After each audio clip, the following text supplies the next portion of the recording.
apalagi kita sebagai seorang santri kok ngerasanya hampa, terus ya Ramadan dia aja gitu loh. Bayangin Mas Aska, puasa-puasa perang itu gimana? Dan yang menolak dengan alasan yang tidak syar'i atau udzur syar'i, misal karena sakit atau sebagainya, itu ya dicap sebagai orang munafik. Ketika melihat orang yang tidur dari pagi sampai sore bahkan sampai buka itu bagaimana? Misal ini kita setelah Ramadan mati Setelah gitu Ramadan, ya. ya. Idul Fitri tanggal 1 mati itu. Kedua adalah hutang. Ya, kita tahu bahwasanya hutang dibawa mati. Apalagi terkait dengan hak adami. Misal Mas Aska punya hutang kepada aku 1 juta, ya dilunasi dulu. Apalagi Amiyah ya.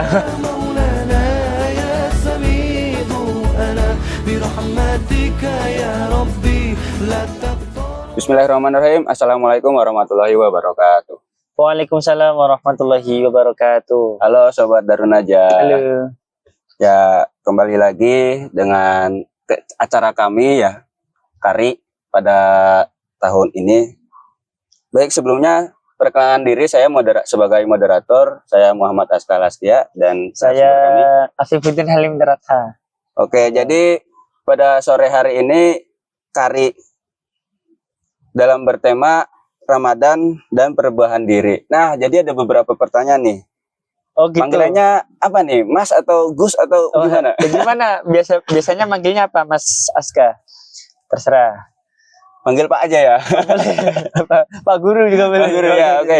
Oke, baik Pak Guru. Jadi ada beberapa pertanyaan nih terkait dengan Ramadan dan perubahan diri gitu. Ini langsung ditodong pertanyaan gini. Oh, atau boleh atau mau dibuka dengan mukadimah dulu boleh. Jadi mungkin gini Mas. Ya, ini kan bulan Ramadan ya.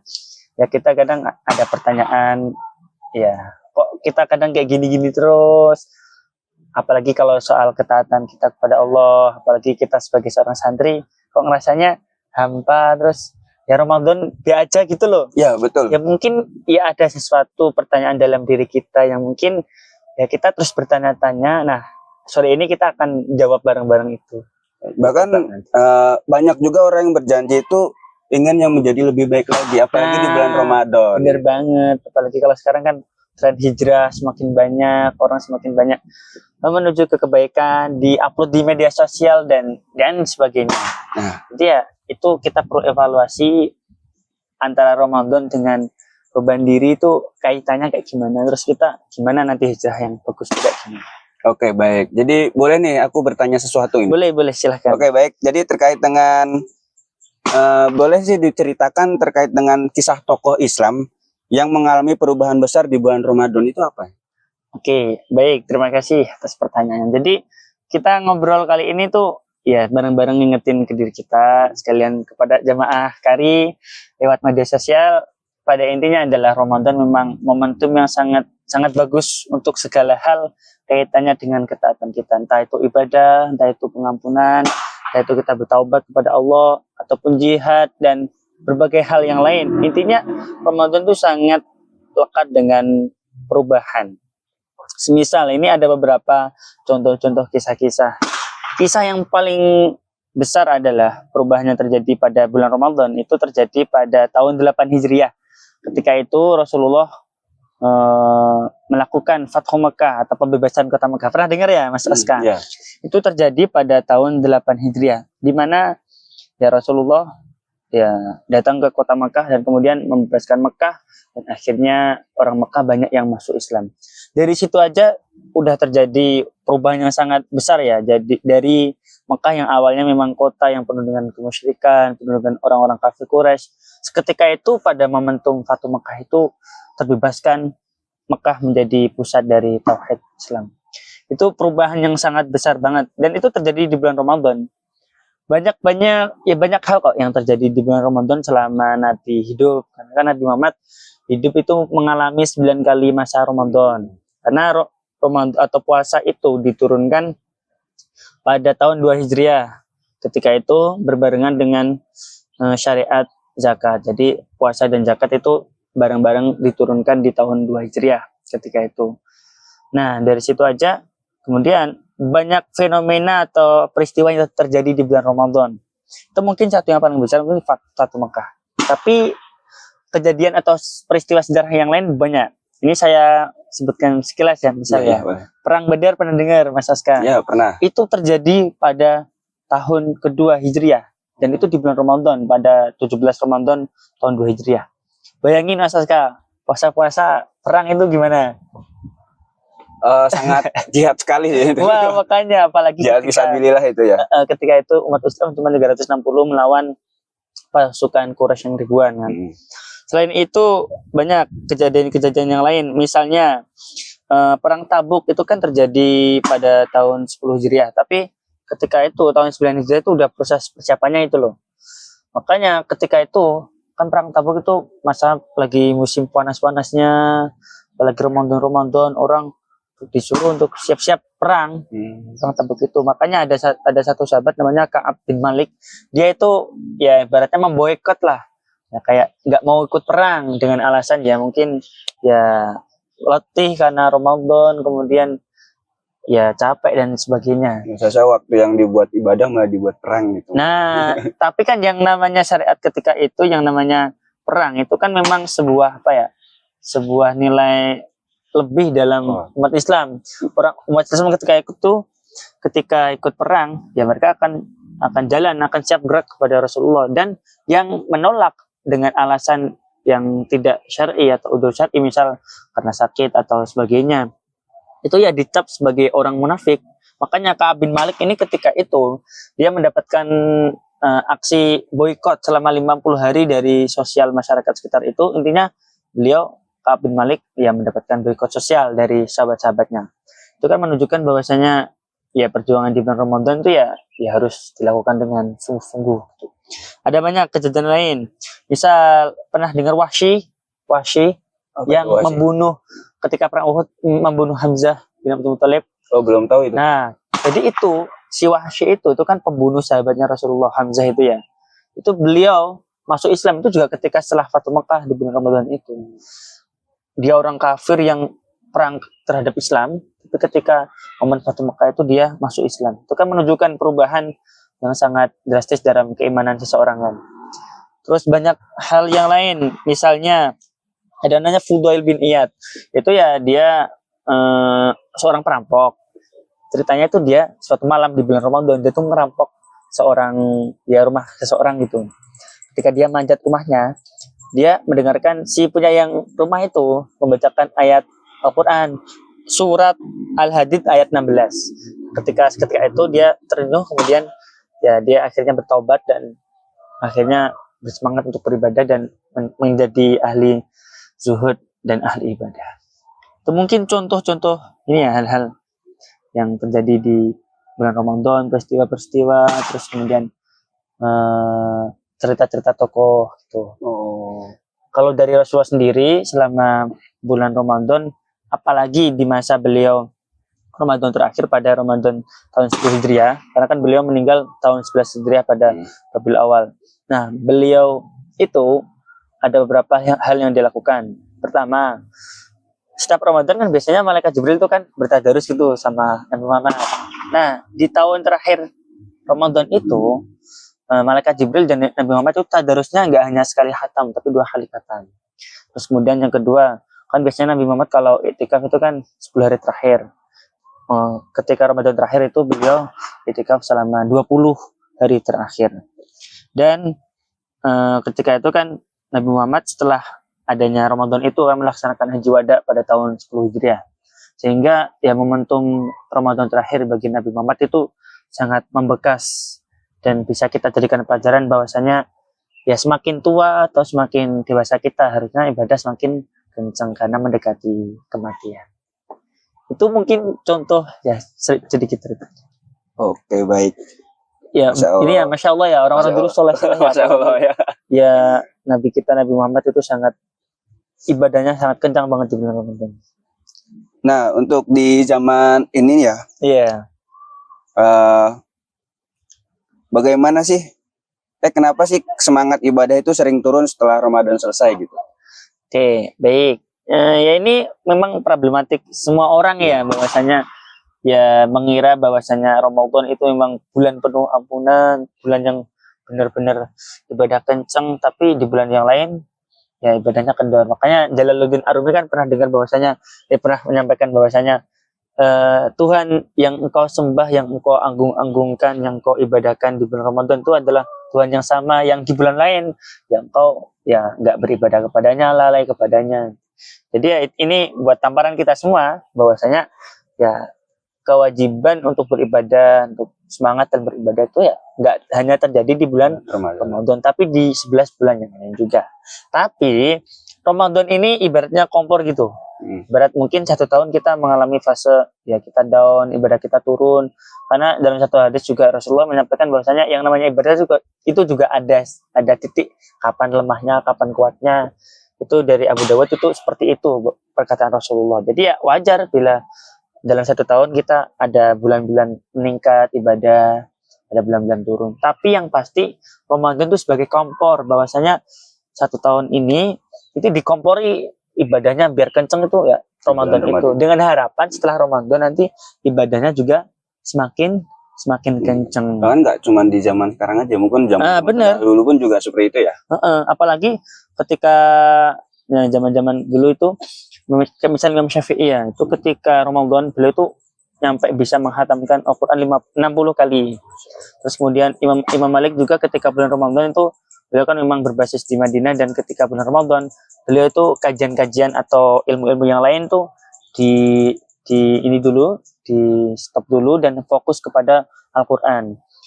Sedangkan Imam Ahmad bin Hambal ketika Ramadan tuh ya memang fokus di Qiyamul Lail dan juga ya ibadah malam gitu. Sehingga ya mungkin kita kurangnya adalah perhatian kita kepada ibadah-ibadah malam hari. Bener nggak? Ya, juga malam hari ya. Ya biasanya pada tadarus gitu ya. Kan, Padahal itu punya impact yang lebih besar.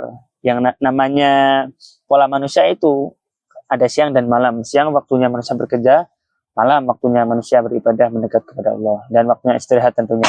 Tapi di bulan Ramadan itu mungkin ya kita agak lebih semangat untuk ngejar itu.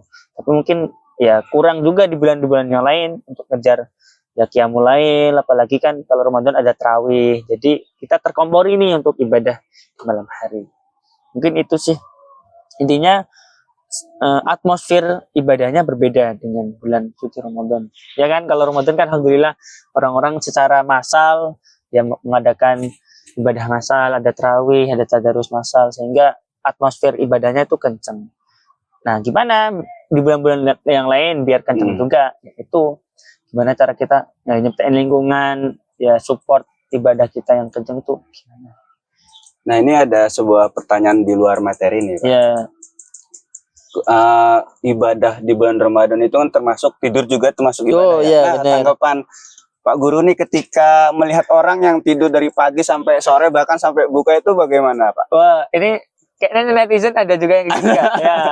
Kalau gitu ya itu mungkin problematik ya beberapa orang. Yang pada intinya adalah ketika kewajiban kita yang ini minimal lah ya, kewajiban kita tidak tidak teralihkan, misal tetap sholat 5 waktunya tetap terjalankan, itu ya it's okay aja, namanya juga orang tidur ya, itu mubah, tuh kebebasan orang. Tapi yang namanya momentum Ramadan, bahwasanya Ramadan itu ibadah pahala kita tuh dilipat gandakan.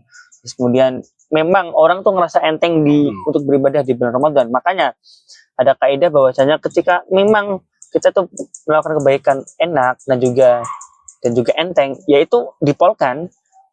Ya jangan nunggu, misal nih aku lagi enak-enaknya pengen ibadah kenceng, terus dalam pikiranku yang lain, wah ini kayaknya ibadah misal baca Qurannya, aku lagi pengen banget ini baca Al-Quran 3 juz. Aslinya tuh bisa karena dia lagi semangat, tapi karena dia mungkin terlalu ideal, mungkin 1 juz aja cukup lah, nanti besok lagi. Yang namanya semangat kita kan nggak tahu. Ya, makanya yang penting ketika kita semangat, ya udah kita gaspol. Tapi ya jangan satu hari tidur itu kan terlalu berlebihan, apalagi sampai meninggalkan kewajiban sholat itu udah pasti berdosa. Nah, kalau di bulan Ramadan terakhir kita ini apa yang harus diprioritaskan? Oh, misal ini kita setelah Ramadan mati gitu ya. Idul Fitri tanggal 1 mati itu. Iya, ada beberapa hal yang tentu yang perlu kita prioritaskan. Pertama adalah ya bertobat. Bahwasanya memang kan di bulan Ramadan ini bulan taubat kan, bulan pengampunan. Kita bertobat benar-benar taubatan nasuha, bahwasanya ya Allahumma innaka afuwwun karim tuhibbul afwa fa'fu anni ya karim, bahwasanya ya kita memohon ampun kepada Allah lah di bulan suci ini benar-benar. Ya takutnya setelah Ramadan ini kita nggak ketemu lagi di Ramadan tahun depan. Makanya orang-orang dulu tuh ya doanya ya kenceng juga. Sebelum datangnya Ramadan, mereka 6 bulan sebelumnya udah berdoa, ya Allah, semoga aku bisa dipertemukan dengan Ramadan tahun ini. Dan setelah Ramadan, selama ya ke 6 bulan setelahnya, mereka juga berdoa lagi, ya Allah, semoga Ramadan yang udah berlalu amal ibadahku diterima. Makanya kan kalau kita sedang ya ibadah di bulan Ramadan, ya kita banyak-banyak berdoa juga, semoga ibadah kita, puasa kita, salat kita selama Ramadan diterima oleh Allah Subhanahu wa taala. Ya, dan tentunya dengan keikhlasan kita.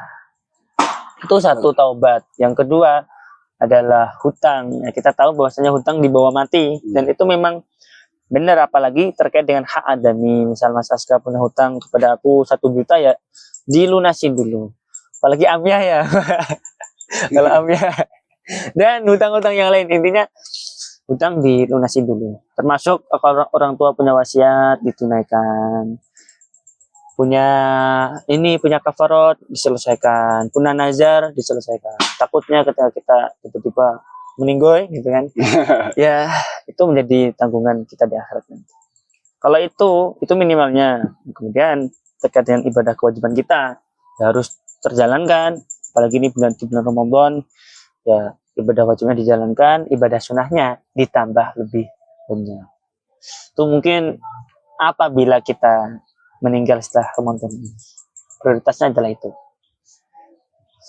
Bahkan kita semua tuh malah berharap setelah bertemu di Ramadan tahun ini kita akan bertemu di Ramadan tahun depan. Iya.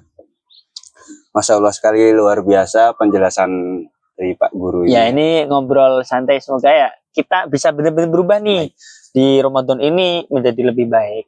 Soalnya gini, kalau menurutku ya, ini namanya hijrah ya. Hijrah itu banyak versi, tapi ya ada beberapa hijrah. Satu tentunya hijrah dari dosa, kita meninggalkan dosa. Kedua, hijrah dari kelalaian kita.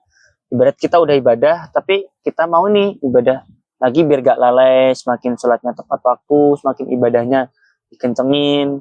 Terus tingkatan laginya adalah kita semakin bersungguh-sungguh dalam beribadah, tidak hanya mengandalkan aku sudah melaksanakan sholat wajib ini, tapi juga kayaknya sholat wajib yang ini tuh harus dibarengi dengan kesunahan, harus dibarengi dengan sholat sunnah yang lain, dan hal-hal yang lainnya juga, kebaikan yang lain juga.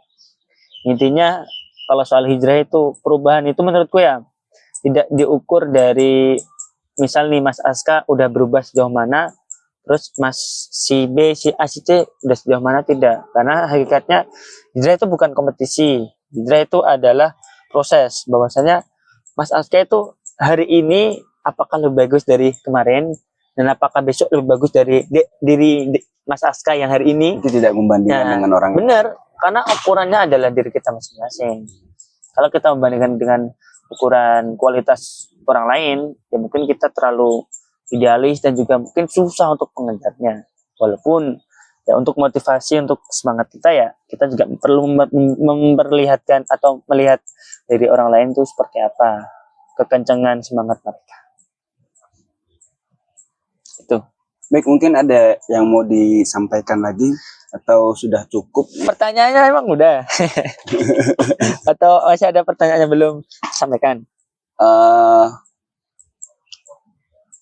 Oke, ini terkait dengan apa namanya, generasi sahabat ya. Oh, Begitu kenapa generasi sahabat itu begitu serius menyambut Ramadan sementara kita sering kayak biasa aja gitu? oh udah pasti itu karena mereka secara zaman lebih dekat kepada Rasulullah, itu udah faktor yang paling besar. Mungkin ini misalnya ya teman-teman semua, Mas Aska itu menjadi sahabatnya Rasulullah, ya ada dua kemungkinan, jadi semakin beriman seperti sahabat atau bahkan menjadi kafir kayak orang-orang kufur, ya kita nggak tahu juga.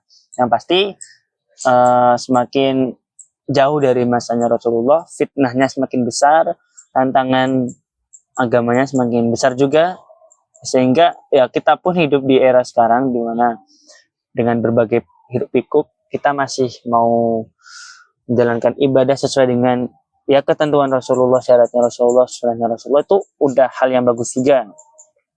Tapi orang-orang dulu memang ya ada kegembiraan. Soalnya juga ya ada kaidah bahwasanya orang yang bergembira dengan suatu amal tertentu, dia menjadi ahli dari amalan tersebut. Ya, man fariha amalihi, ya itu min ahli taatihi.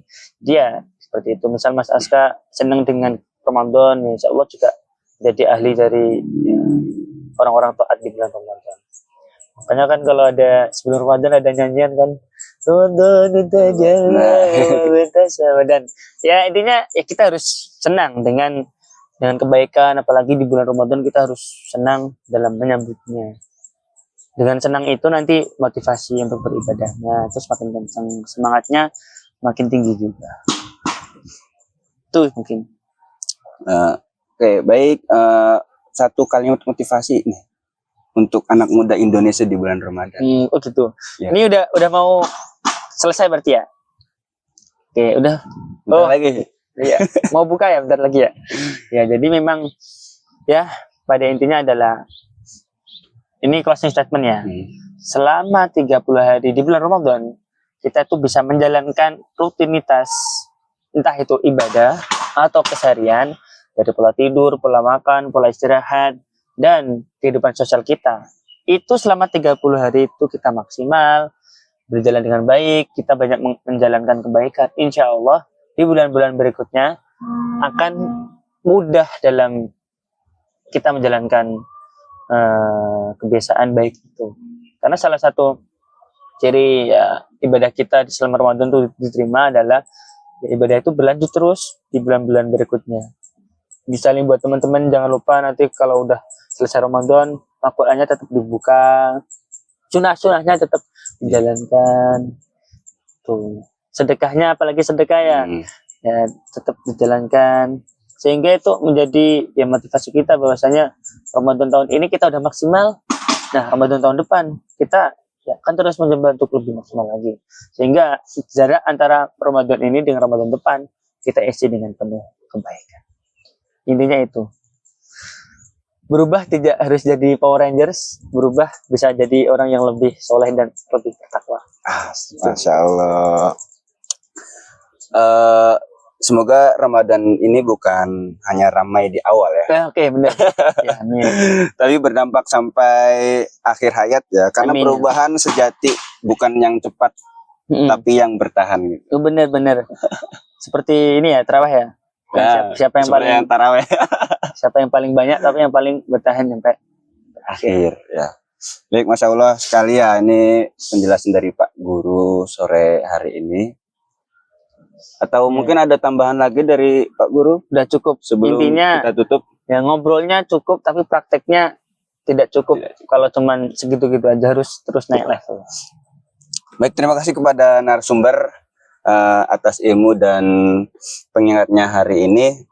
Ya, saya sebagai moderator mohon maaf jika ada kesalahan, tutur kata ataupun perbuatan ya.